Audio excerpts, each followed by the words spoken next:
What's up, people? Of course, I always do this. This is Impromptu with gospel legend Calvin Bernard Rhone, and we're so excited, so honored. So those that's gonna watch the replay, make sure you put some encouraging words in there because we want to definitely pay homage just for this very second, for this moment, to this gospel legend. Pastor. Yes. How are you? I'm wonderful. How about yourself, Eric? I'm great. Look, we're gonna have to improvise because I don't have a cameraman, so I'm gonna be doing like this. And this is actually a music stand, and I'm actually touching it. I remember these in elementary school and band. It was pretty cool. So listen, I am so honored to be sitting here with you. I mean, first of all, how do you pronunciate your last name? Rhone. Rhone. Like phone. Rhone like phone. So you heard it from him himself, okay? Because a lot of people, they come up with different pronunciations of your last name. Yeah. I don't know how many more you can get. Rone, or is it? Well, it has, yeah. So Okay. You do have that. So listen, honestly, this is really serious. I came into loving your ministry. There was a CD you had Uncloudy Day on. I don't remember what year that CD actually came out. Shouts out to... Would have been 96. 96. So my cousin, Sharon Jones, rest in peace, she had a plethora, just so much music. And of course, me just being the music person that I am, I was just going through her music. And one CD, it stood out, and it was Pastor Calvin Bernard Rhone. And I listened to it, and this was back in the 90s, and the sound that it projected, it was so appealing to my ears. And not only was it appealing to my ears, it's like the soul within his voice. It just did something within my spirit, and I just became attached to him, just the way that he delivered, approached his music. So, with that being said, that project, let's just go to that project. Mm-hmm. Tell us, how did that come about? Well, at the time, I was signed to CGI Records. Mm-hmm. And that was the last project I did, 1996. It was actually on the CD entitled Joy Will Come. Yes. And I was signed to do 5 projects for them. We completed 4. Wow. And then they released me after that. The company went through changes. But it was, how can I say it? How did the project come about? How did the song come? How did the project come about? How did that particular style, presentation, delivery style? Because although Living Me Jesus is kind of similar, but this particular project, it was straightforward into this type of groovy type of approach, and it was just like, to me, it was something like different when you listen to other. Yeah. So I was just maybe because it sounds a little bit studio more.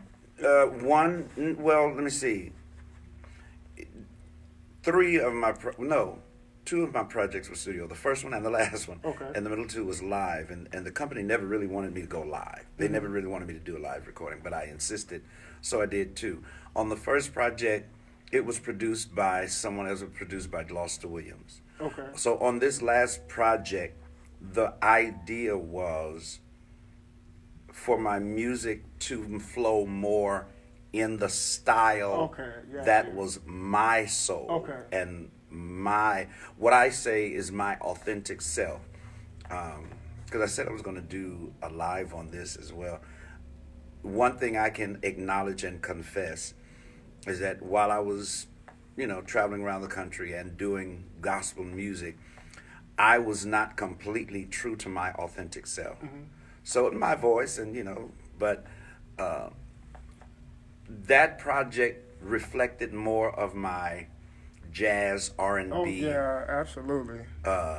Authentic flavor, because that's what I grew up learning. When I was growing up, they didn't have gospel music classes.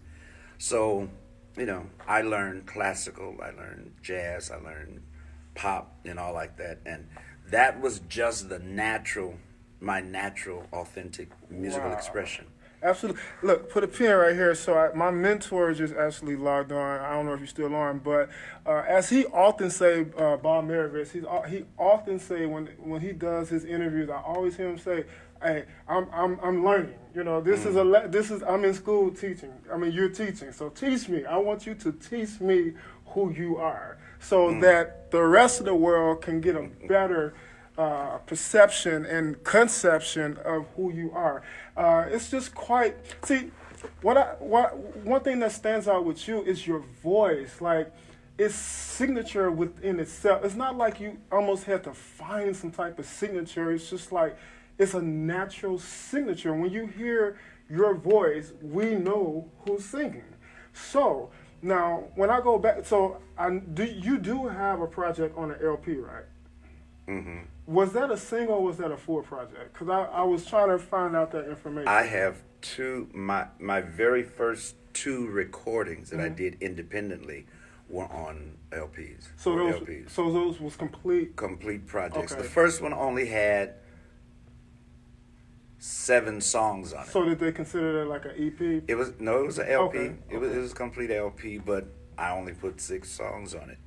7 or 8, but I think it was 7. And the next one had, I think, 10. Wow. 10 songs, yeah. So you're hearing this from his mouth, because a lot of times the internet, it like kind of screwed things around and you're kind of lost in the mix. So that's why I really do these improv interviews, because like to you probably, I don't know if you like, but to you, it's just like I'm asking you these questions, but these are questions that a lot of your fans and people that study your music wants to know, because like when we search certain things, it's just like it's misguided information. Some is like is a single release, and then you got just to clear that, we want to clarify that up. So now, since we're like going to the beginning of your career, let's touch Reverend James Cleveland. Okay. How did you get started with working with Reverend James Cleveland? Specifically, he called me. Mm-hmm. He called me and asked me to write 1982 for the Los Angeles Gospel Messengers, which was the last choir that he organized. And all of us were either late teens or early 20s, some of us a little bit older. So we were his young adult choir, as opposed to his Southern California community choir, which was his, famous adult choir that had been on television and Israel, and it traveled all over and gave us so many hits. So he was organizing this choir, and he called me and asked me if I would be a writer for the choir. And then in the rehearsal, he later asked me, along with other writers that he had invited, if we wanted to remain and be musicians and continuous writers. So we became a part of the original charter membership of the Los Angeles Gospel Messengers. So that's how I began formally working with him. He became acquainted with me because I had, in the 70s going into the 80s, I had organized my own ensemble. That was a local ensemble called the Los Angeles Gospel Ensemble. And we never did any recordings and anything like that, but we sung around the city. He heard us one time. I forget where he heard us. He heard us one time and invited us to his church to sing back in the day, to open up for Isaac Douglas. Wait, let's put a pin right here. Listen, for those out there that just like the information that I share, I've literally been working on a complete project just to pay homage to Reverend Isaac Douglas. This man, Isaac, you know what? I compare the soulness within the voices with one another. I think they're similar. Reverend Isaac Douglas, his voice, again, was signature. And a lot of he started to present a lot of people as well It was another. I can't. My mind goes blank. Right. I think it could have been House of Beauty Records. No, I don't think it was. It was one of these labels that he started to present different artists, just as James Cleveland was doing for Savoy. But I just want to put this pin right here for you new G fans that like the song "God's Will Is What I Want." Reverend Isaac Douglas is the originator of "God's Will Is What I Want." Absolutely. Wow. Now, since we're talking about originators, I found some cool information about you. So, Wow. did you write for Donald Lawrence? I won't say that I wrote for okay. him. I wrote a song Okay. that he wanted. He got it. I said yes, and then he recorded it And on what song was Tri-City. that? God is.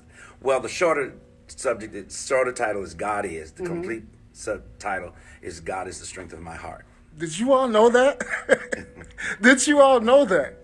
Like when I found that out, I'm like, you know what? It makes sense because, like, artists that's true to their niche, they're consistent and precise in what they render.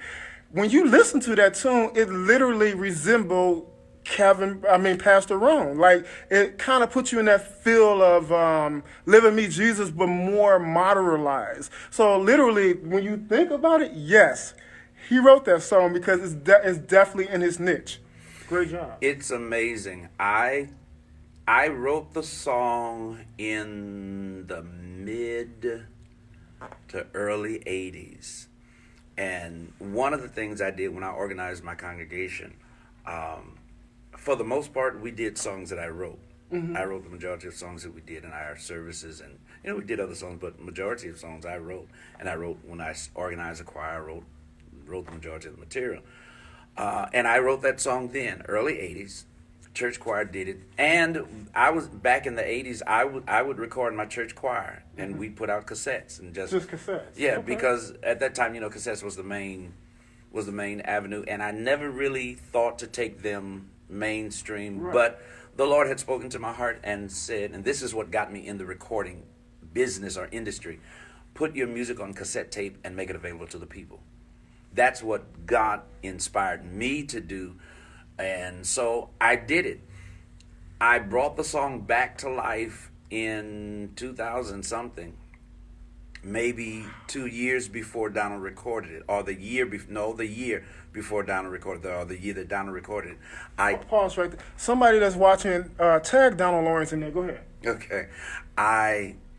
And Donald and I go back years before. Anyway, I taught it to the mass choir of Edwin Hawkins and Bishop Walter Hawkins Music and Arts Seminar.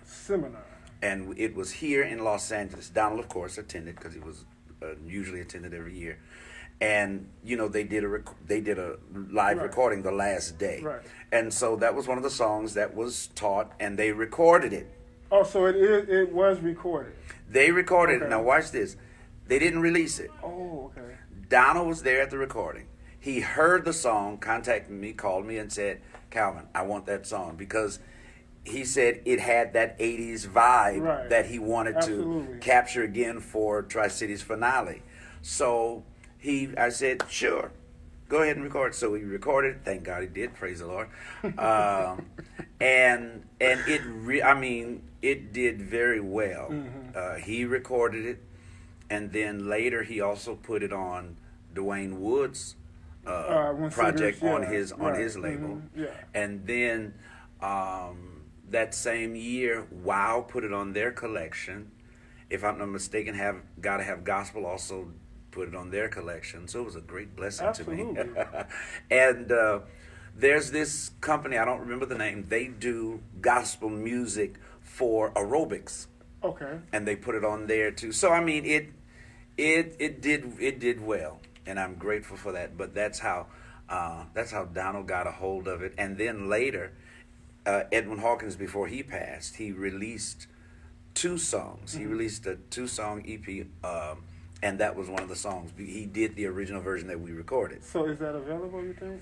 It is. It is. I think it's on iTunes, but I'm not sure. But I know we had hard copies that were being sold and so forth. We're going to have to find that. Listen, okay, so of course we're really gonna wrap it up. Of course I'm in class, but with all sincerity, uh, I would like to. Well, I've said it before, but I would like to say it again. The reason why I do what I do is because gospel music is therapeutic, and what happens is that sometimes in life, the things that actually help us to get through life, through life's adversities and things of that sort, what we do is we push it under the rug and we give that credit to something else. And it's just in my heart to pay homage to the vessels that God has used to be that vehicle of resource of strength and encouragement, of inspiration to a lot of people's lives. And hopefully I can see this before I die, but what I want to do, and honestly I think Kanye West is doing a great job, but I really want to bring gospel music back into the forefront. And I want the face of gospel music to stand still as the face of encouragement, the face of inspiration, the face of success. And this is a product of success. When I think about a lot of the things that he's done, like, you don't see him on a platform waving his flag and things of that sort. This is what I've done, or this is the way it is, or whatever the case may be. But when you're faithful to what God has called you to do, you may not see what you think you should see immediately, but my God, don't. Well, go on and preach. I didn't mean it. Preach. But in God's perfect timing, things will begin to unfold, and you will understand why God equipped you and led you in that area. And I can, when I look back to when I first picked up your CD, I might get teary-eyed. But when I look back to that day and the passion and the love that I felt through your music, and I see myself sitting here today, it's just like, man, I have that opportunity to tell you that boy that picked up your CD. And back in the day, we didn't have cell phones. We had portable CD player, and they used to skip. They used to skip. Oh, so the CDs. Yeah. Well, they were Walkmans too. Yeah. And then they came out with the anti-skip. Yeah. So I'm looking Wow. at that boy that was on the public transportation or at my mama's house just listening and being inspired by your music. And I see why God allows you to do it, man. You helped me along my way. Whatever year that was that I picked up your CD, that's what I needed to get through at that particular time. And I'm grateful to that. And I listen, I'm more beyond honored to be able to tell you face to face. And you didn't know me years ago, right? And to hear this, I don't know how that will make how you feel, but it's just it's an honor to be able to tell you that. But real quick before we get out of here, since I don't know, I'm not a preacher or anything like that, but this is supposed to be an interview, but for some reason I feel like God has a word in you to speak to the people. Speak. Well, I'm glad you feel noticed. I've had my Sunday and I was relaxing. No, I will simply say I'm grateful for the gift that God has given me. And I realize, you said you don't know how I feel or whatever, hearing you say what you said. I feel elated, but I've become the person now that I realize, first of all, this is a God thing. Right, yes. So the way I view God, I don't put anything past God. Oh, wow. God is I know people, we get excited about miracles. Right. I'm just excited to be alive because, listen, those things are supposed to happen. Yes. That's the God we serve. They're supposed right. to happen. I sit here now and I can tell you, I don't know all the people that my music have touched. Absolutely. But I can say this in my spirit, I know that's why God told me as a little boy walking down the street of Western Avenue. You may not know where that is in Los Angeles, near where I live. And I heard him very clearly say, put your music on cassette, make it available to the people. Ever since then, I've recorded my music. The way I got contracted with CGI is that the producer had gotten a hold of my cassettes. I don't know how he got them. I remember recording my second project, and I would sit in the office and say, how am I going to get this out? How am I going to get this out? And I heard the Spirit say to me, I heard him say to me, I didn't tell you to do that. I told you to make it available to the people. Record it and make it available to the people. Just share it with people. And to this day, I can say the first album that we talked about, which is entitled Intimate Friend, there's a company in the UK that somehow got a hold of it. I don't know how they got a hold. I really don't. They got a hold of it. I didn't have no major distribution then, but they got a hold of it, and they've taken 3 of the songs and they've re-released it on wax as an LP in the UK, and it's selling. And so I look at all of that and I say, you know what? I've been afforded in the last 2-3 years to travel to France, to travel to Denmark, all because of the music that God has birthed through me. Other people have sung it. I have sung it. So they're requesting that I come and that I work with choirs, that I teach them what I know and what I've experienced about gospel music. All of this is because I was obedient to God. Obedient to God. More than anything, I'm not the industry type of person that, trying to get sales or trying. I would love to have sales. Right. I love going to the bank with a royalty check. But that's not dominant in my mind. Exactly. It's necessary, praise the Lord.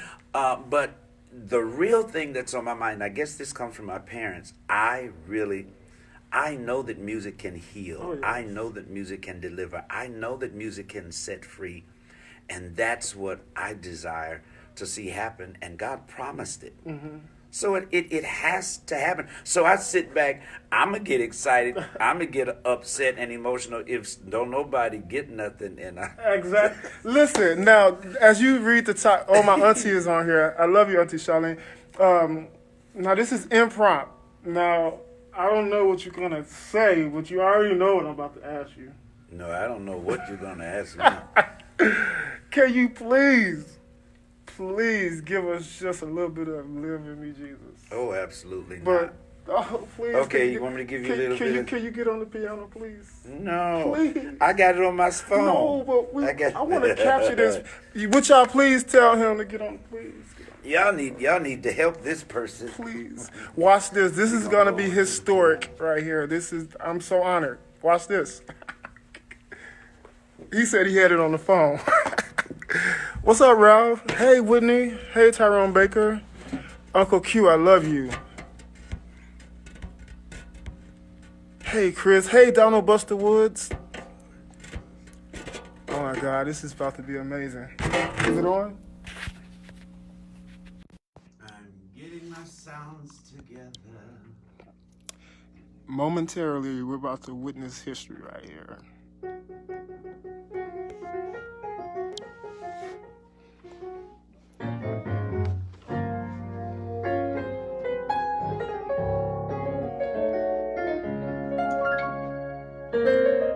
You ready?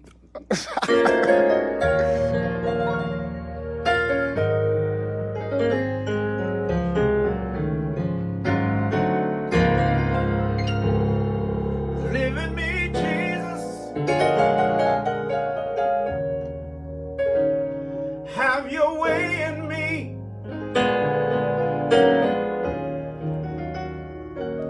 Live in me, Jesus. Then have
world to me, you love that.